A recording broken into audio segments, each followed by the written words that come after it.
Hey guys, welcome back to STL TV Live. I'm Christia DeShields.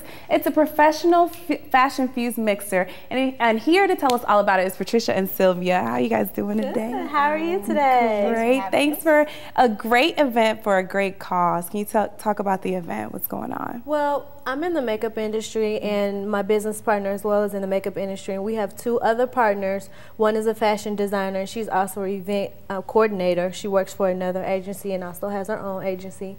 But we travel a lot to different cities where they have makeup shows, makeup events, and tutorials and classes. And we thought it would be at the end of every event they always do a mixer. And this gives a chance for the artists that are there to network and exchange information so you can help build your network and get information.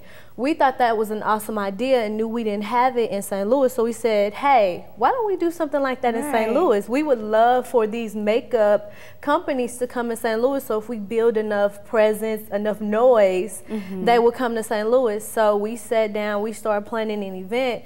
And what we want to do is display the talented people that we knew we had in our city. There are so many independent entrepreneurs here that have so much talent. So we wanted to give them a platform where they could display their body of work and then pass out information to the public. But, you know, we couldn't be beautiful unless we had these people, makeup artists. They just add the extra touch. The fashion designers put us together. So it's all about building the confidence in women. So we also wanted to pair it with an organization that has the same goal, the same thing, that's helping women to gain back their confidence. So we went searching far and wide, and we said, we wanted it to be about women. We found the United Way and we found the Women's Safe House, and from there it's just been a connection. Wow. And Sylvia, you're with the Women's Safe House. Can you tell us a little bit about what you all do there, the services that you provide? And I have to tell you, it has been an amazing match. We actually started working with them last year, but the Women's Safe House is an organization that works to provide safety, support, and advocacy for battered women and their dependent children. We've been around for 36 years now, and we will be there until the violence stops. The Women's Safe House is the largest, and with 50 beds, the oldest domestic violence shelter in the St. Louis region. And I was talking to you, there are women that come there from every class, from every racial background. Are you surprised who comes in your doors? You know what? I try not to be surprised by who comes in the door, because we know that 1 in 3 women, I mean, there are 3 of us up on this stage right now.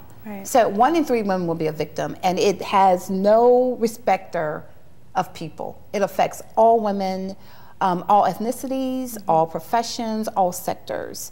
The one thing though about women who come in shelter, they generally have pretty thin support systems. You know, they're just kind of at a place where their financial support might be thin, or you know, just their general employment support might be thin.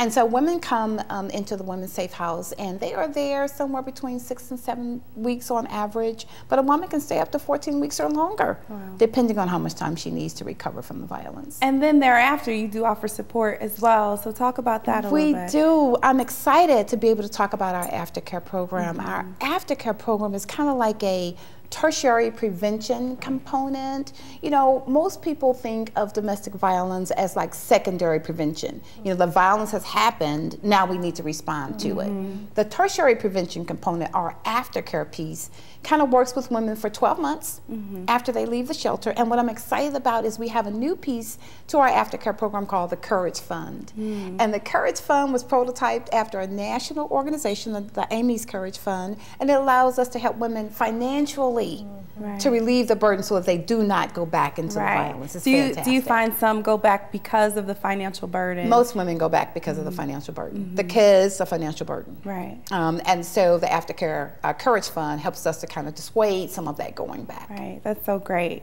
That's so great. We have a lot more coming up. I don't want to cut you guys off, so I want to wait till we come back. We have a lot more to talk to them about, but you don't want to miss this event. It's going to be a great event. We're going to. I went to the event last year. It was so much fun. So we're going to talk a little bit more about that when we come back. You guys stay tuned.